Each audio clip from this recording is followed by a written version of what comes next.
You run like you've never run before. And I don't care. And I say to myself, I want to go back to Oxford, if I tertinggal, I say, But you see, of course, my intention was that let me catch the train first and stop the driver, stop the conductor, and that's a good intention. You see, this is the thing with our ulama, mashallah.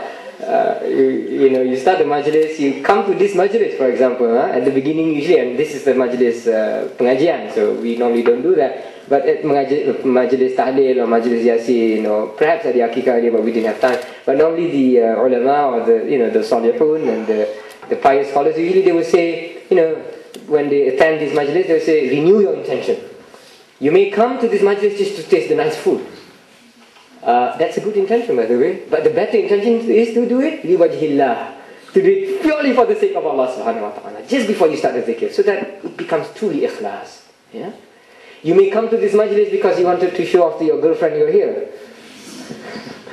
or to your wife. Those are all good intentions. So, like, my intention is a good intention. I want to go back to Oxford. My lovely wife is waiting with the baby, and that was the intention. So, so we ran, and I'm not sure about Dublin train station, if you have experience going to Belfast, I cannot remember now. But anyway, certainly in England, especially the bigger train stations, you will have this throw. They will have this tunnel and an upper bridge tunnel, not an under bridge tunnel, but an upper over bridge tunnel, where each platform, of course, then you will have a staircase going down. Now, of course, at Oxford, we are used to Oxford is a small place. They call it a city, but really it's quite small because the train station only has 2 platforms. So you could actually run. Then when I started running at the Sheffield train station, we realized, actually, yes, looking at the platform 8, the train to Oxford. So, okay, I hope platform 8 is okay. So we started running, 1, 2, 8 is right at the end. So Allah subhanahu wa ta'ala has made taqdeer already, the qadar of Allah, that the train is not on the first platform, nor on the second. Something which we could have caught. So I was running and I saw, just past the 7th platform, I saw, the train is still there. Sprinted down then. But by the time I reached just the platform, this is, you guys, like when I was in Belfast, before I went to the United Kingdom, we had the perception of England with British Rail, the trains are on time. Not the case, especially with Virgin trains. But that evening, that was a Virgin train, and it was on time, I have to say. And it is the reason why it is on time, really, I have to say, is because it started off from a terminal. Dia bukan one of those third platform where tetapi datang kan betul jalan. So this is starting from a terminal where they had the mati, the date train is there. So la hawla wa la quwwata illa billahi al-ali al-azim. Astaghfirullah al-azim. Mashallah, bala. Nikmah. The word in Arabic for the opposite of ni'mah, nun, ain, mim, ta marbuta is nikmah. Nun, qaf, mim, ta marbuta. And with respect, of course, to some of our elderly imams who,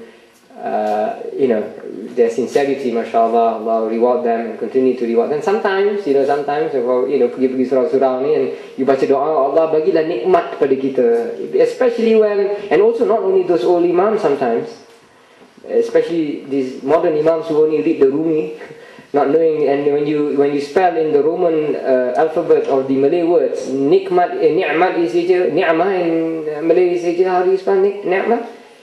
N-I-K-M-A-T.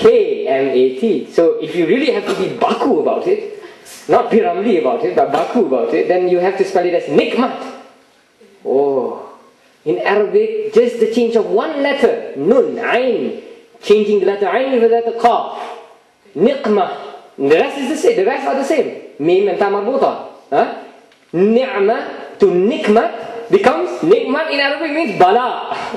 The complete opposite of ni'mah. So be careful then, boys, in your du'as.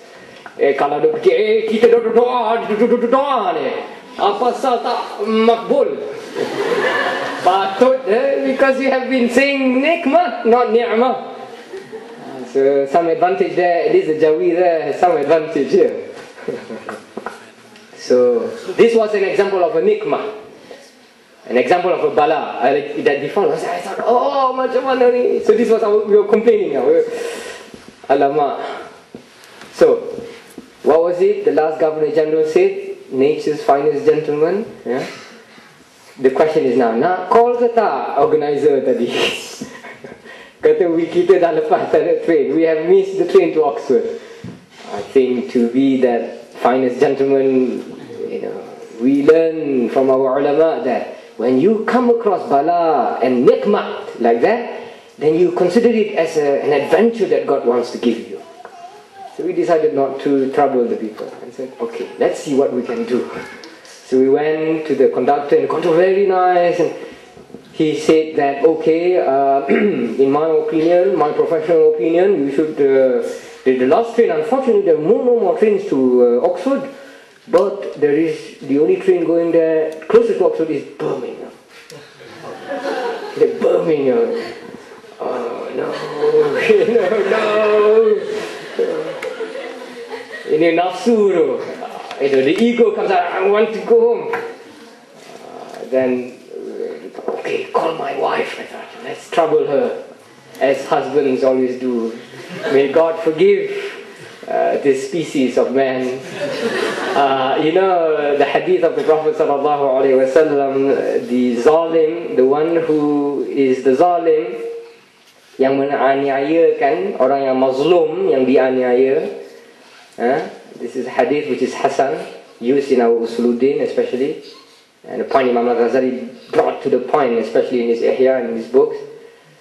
In the Akhirah, if you zalimkan orang, if you transgress somebody, the one whom you transgress in the next world, the Prophet sallallahu alaihi wasallam says, the thawab, the rewards and the sins of the Muslim will be exchanged between the two of you. So that the zalim punya pahala, reward will go to the Muslim, the one whom he or he in this case annoyed or abused is the better word, and the one who was abused will get not only the rewards but her dosa, her sins will go to the zalim. So be very careful, myself especially. So I thought this is examples of nak menzalimkan isteri. Pukul berapa tu tali call, kacau-kacau orang cakap, oh wow, we want to go home juga. I know the expert in the train station, Allah subhanahu wa ta'ala says, fas'alu ahla dhikr in kuntum la ta'alamun. Ask those who know when you do not know.